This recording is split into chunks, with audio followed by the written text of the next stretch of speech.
So gents, we're back.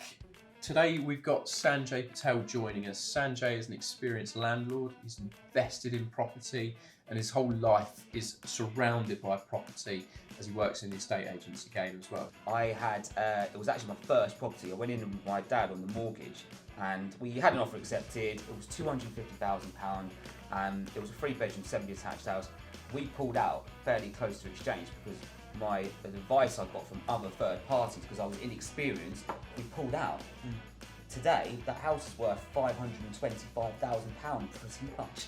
So it's almost like, imagine that 14 years ago to now, but back then I had no clue. Yeah. I was making the wrong decisions. So I'm looking forward to seeing Sanjay to talk to him about being a landlord. No interest in his estate agency business today. Talk about him being a landlord, because I find the best advice is from people who have walked a mile in your shoes, and he's certainly done that. Ian, what are you most looking forward to talking to Sanjay about? Exactly that. We've said off camera that we've been really keen to talk to a seasoned landlord about their experiences. So I'm interested to know how it all started, what the exit plan is, what he's looking to do over the next sort of decade, and I'm also looking forward to seeing how he's found the last 2 years with everything with the pandemic. So got some good questions for Sanjay that I'm looking forward to getting stuck into.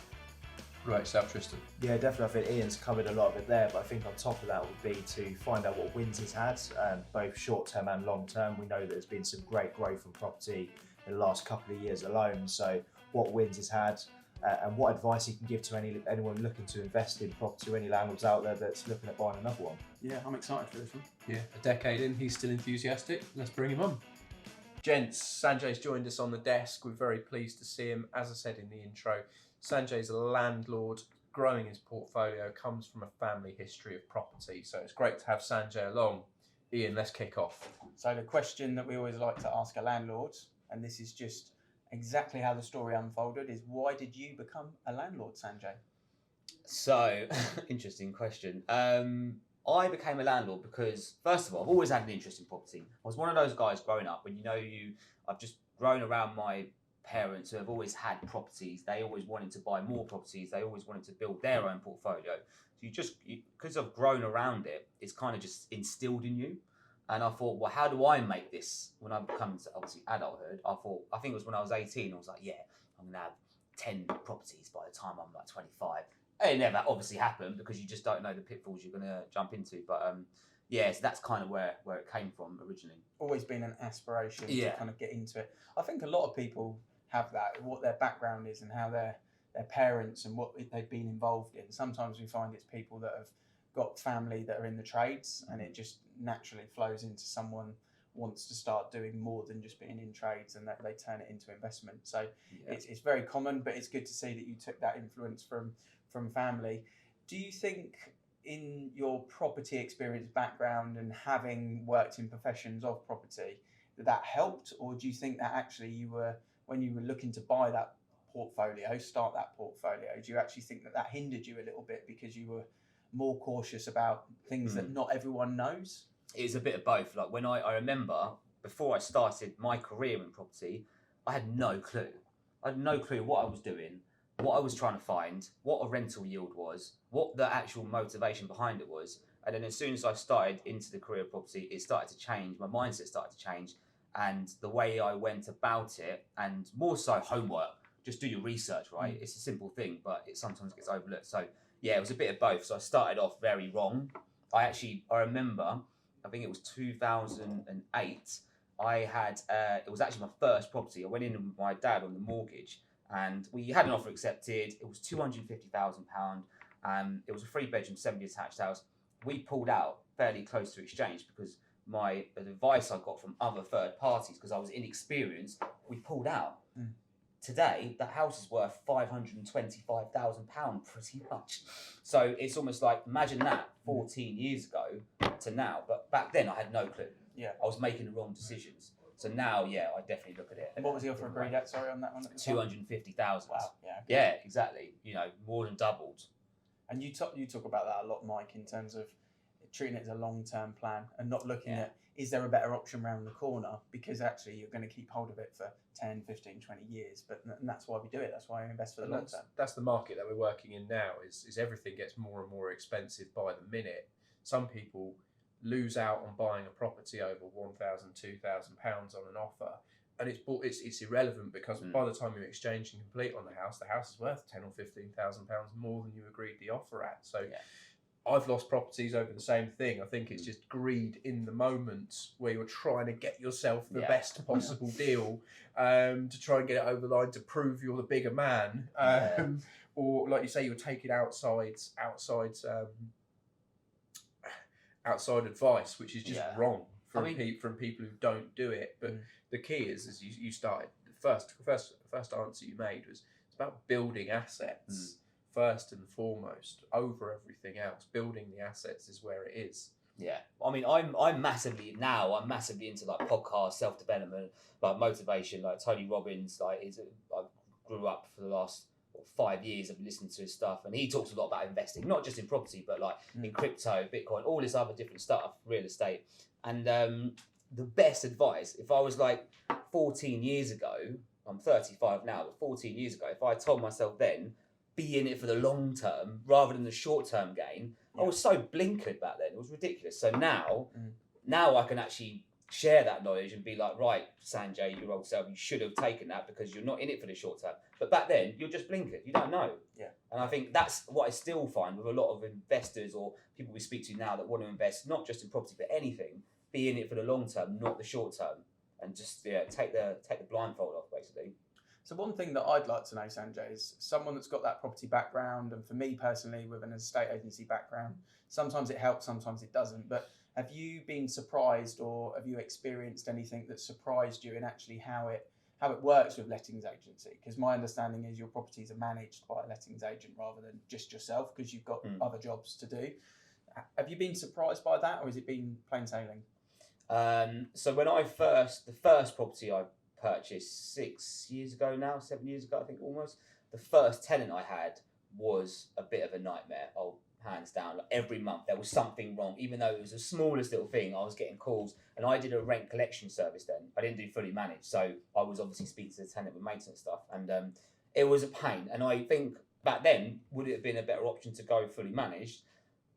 Probably yes, because I was busy working. Like I was busy doing my life, as you normally are as a landlord. Like it's not your main sole focus in some cases. So yeah, that did surprise me a little bit. But recently, I've had a tenant in there for the last 4.5, almost 5 years, and they've been good as gold. And I fully manage it, and I've got no problem. So yeah, it kind of did surprise me right at the outset, but it was quite good. I went through that journey initially to be like, right, what are the problems? What are the pitfalls? What things come up? Because if I hadn't have had that, I wouldn't have had the experience I've had now. So yeah. Yeah, and I think I often say to a lot of first-time landlords that are really, really focused on trying to do their own management, I just say, look, at least for the first year, just get a flavour of what you're doing here, get it fully managed, pay for the fully managed service, and use it as a learning experience. And then if you feel confident at the end of it, and that's what you want to do, that's your goal, like you said with Tony Robbins, you've got a goal and you work towards that vision. If that carries on, then go for it. If not, then not. I know we've got clients, Mike, that kind of have gone for the idea of doing that, and then actually they've kind of gone, right, we're going to take over. Yeah, absolutely. They stick to it after 12 months, think, do you know what, this is too much hassle, I can't be bothered. But I think, especially when you buy a property that might be 30, 40, 50 years old to rent out, you don't know what you're going to find. No. It's all very well if you lived in that house and you're doing a let to buy and you're moving on, you know that house down to the brick in some cases. But if you're buying a 1960s, 1970s ex-council house, anything can happen. Anything can be behind the walls that you just don't know about, and you need someone professional to look after it, the contacts to do it, and as you said, quite rightly, the time to do it, because the majority of landlords are still working a full-time job with a family, with everything else that goes along with it. So I totally agree. But the other thing to add to that, though, is the legislation always changing. So having someone manage it as well, making sure the property is fully compliant, because there's so many changes happening in the last couple of years and so many more that's about to happen. Well, that's a really interesting point, because when I had the first property, I was told about these changes, but I was never explained about it, and that really frustrated me, because you just get into a position where, oh well, look, I have to do this, but I don't really know what I'm doing. I'm just paying the money and it's getting done. Mm-hmm. Do you see where I'm coming from? So I suppose from that point, from a management company, it would have been nice to be like, right, Sanjay, this is what this is why it's happening, and this is what you have to do. Because without that, as a landlord, you're just kind of like, right, I'm busy doing my life. I need to crack on and do it. Here's the money, and you don't think about it, and you just don't know what's going to come up after that. So it would have been nice to have that. So yeah, going back to your point of experience, it would have been nice to have the information or the explanation. Yeah, because I do think there's, you know, if we take like a couple of years ago, there was the electrical changes as an example, and that cost a lot of people a lot of money. But I do think there's probably still landlords out there now that are doing it on their own, that either have gone blind to it or just haven't got round to it and almost forgotten that it's even a thing, and it's not done out there and it's not been done. And you know, that's why that part of the industry you can split into probably 3 different segments of kind of rogue, professional, and then agency managed, you know, and I think that's probably the 3 pockets that we sit in. And as a property investor listening to this podcast, or as a portfolio landlord, you have to make a decision which one you want to be. And if you are in rogue at the moment, and you've got to be strong enough to self-reflect on your own personal portfolio, at some point that's going to really bite you in the backside. So it's important. COVID, last 2 years, from a buy-to-let perspective, how has that changed your kind of outlook? Has it been harder to look at buy-to-lets? And when you're a property investor, you're a landlord, you're always looking at options and opportunities. Has that changed your vision and your goal in terms of the next type of property you're looking to buy? Or are you still on the same track? It's so unpredictable. Over the last 2 years, it's been so unpredictable. There's been properties that you think are okay value for a buy-to-let are actually the best option for the buy-to-let, but you just don't see it because you just don't know what's coming. I think because of the last 2 years and because it's been unpredictable, for an investor, like, I'm thinking, well, what do I do? Do I take the punt?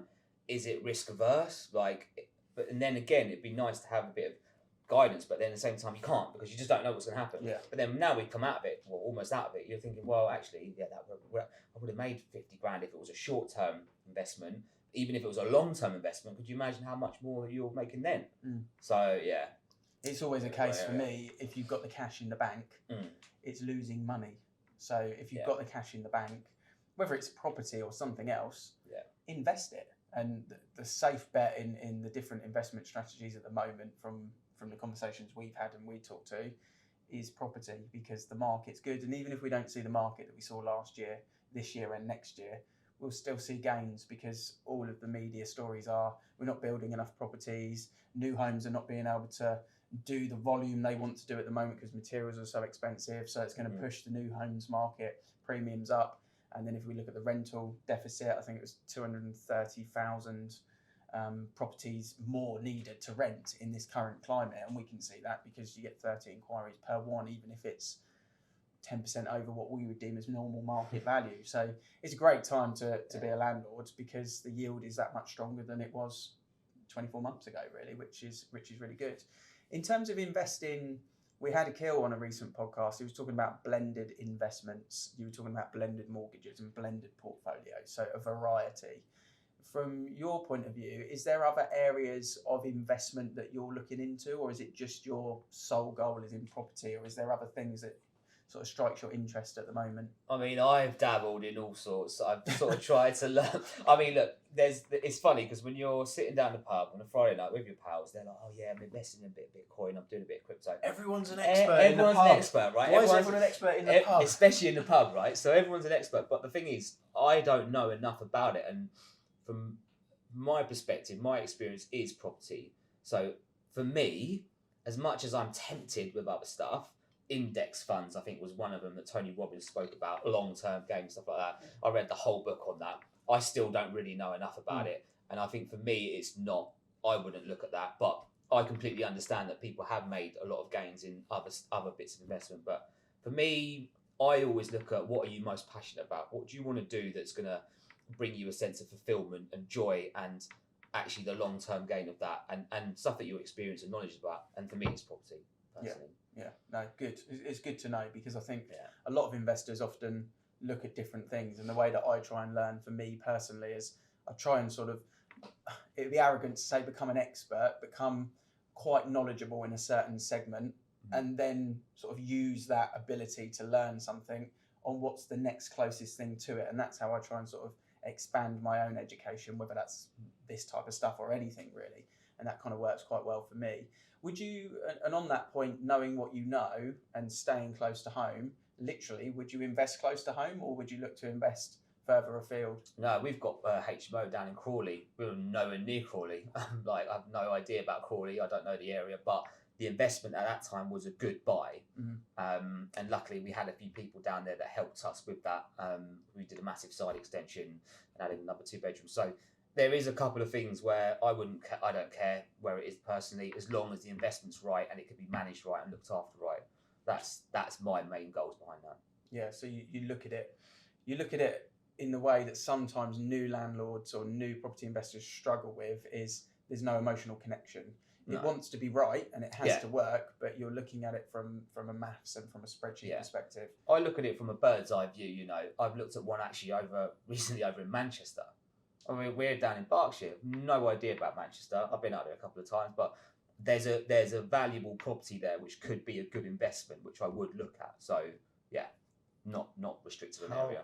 How do you find the difference in terms of management, and just, is it more stress with a HMO or compared to the other properties you've got? Yeah, we've been on an absolute whirlwind of our HMO, like especially over the last couple of years with the COVID. It's been painful, but at the same time, I looked at what we were actually netting over the last 2 years, and it actually was still more than if I did a single let on it. So the reality is, yes, we've taken a hit over the some months, but now it's back to full 5 rooms all let. We're getting maximum value out of it. So again, it was like, and I said, because it's myself and my dad who own it, and I said to him, I said, look, just be patient, like let this ride through, because we will get back to full value soon enough. And we have been for the last 3 months.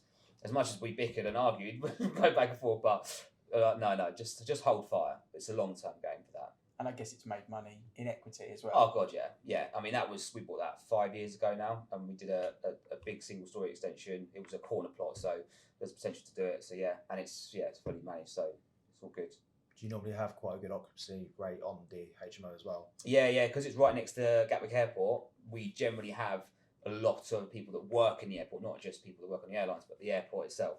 And luckily, like what happens, what we've experienced our HMO is that the tenant, say you've got one leader tenant who kind of looks after and speaks to the agent, does all the bills, all of that stuff, and then they kind of filter through to all the other tenants. And actually, that leader tenant that we had, they actually found the other tenants.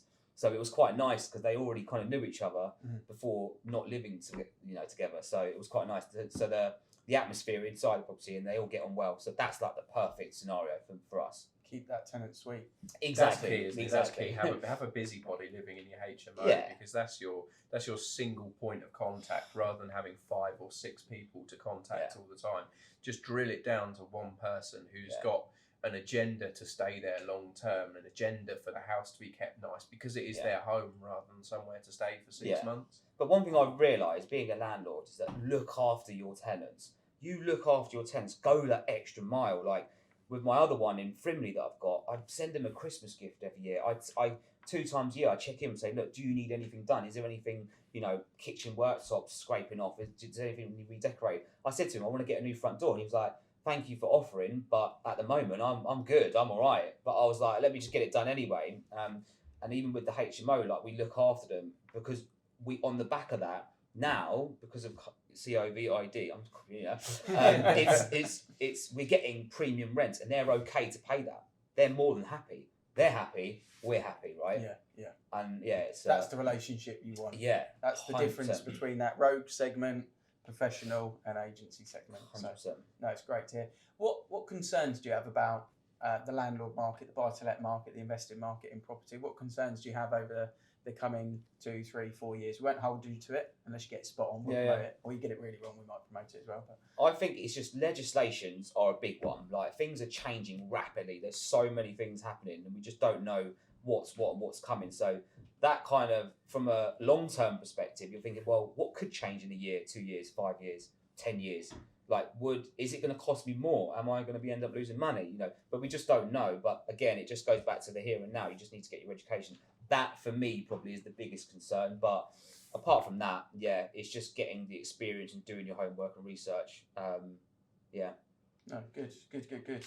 I'm interested to throw a curveball. What's the biggest win you've ever had in property? The biggest win. The biggest win. People always want to know what's the best thing. What's the best single thing that you've done? I genuinely think it's just making the decision to actually, like the HMO. I'll go back to this, but it was making the decision to go and, even though you've got a mental block about something, like I remember when we went and viewed that, we were just like, do you know what? Like my dad is very risk averse. He's like, no, we shouldn't do that. A bit negative, and I've told him many times. I was like, look, and I saw the potential, but at the same time, because he was fronting most of the deposit, I was like, I can't have too much control of that. But I managed to win him over. I managed to say, look, just hold fire. I saw the potential. I saw the corner plot. I said we could do an extension.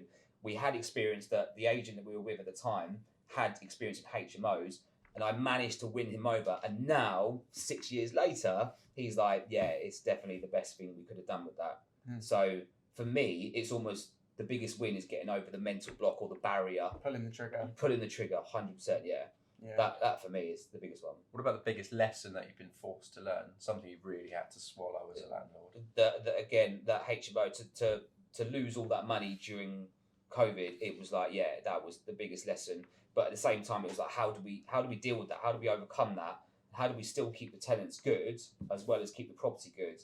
And it was like, it was up and down for quite a lot. Like we had conversations about, should we just sell it? Imagine if we sold it. We probably would have for now, the value's probably gone up 40 grand over the last 2 years. It's the easy answer though, It's the easy answer. It's the easy option. It's the coward's way out, I guess. Exactly. And I was like, no. I was like, whoa, let's just slow down. Let's just actually reassess this and look at it, spend time on it. Like you're investing in something, spend time on it.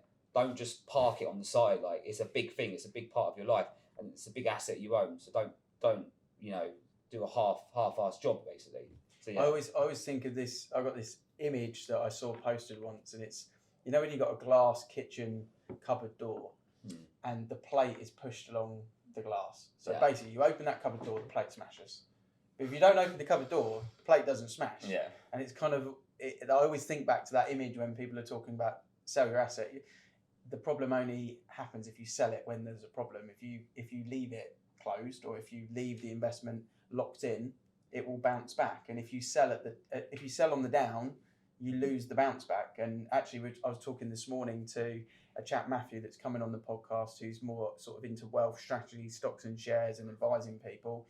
And obviously, Ukraine is a big thing at the moment. And I said to him, surely that's the time where the shrewd investor invests.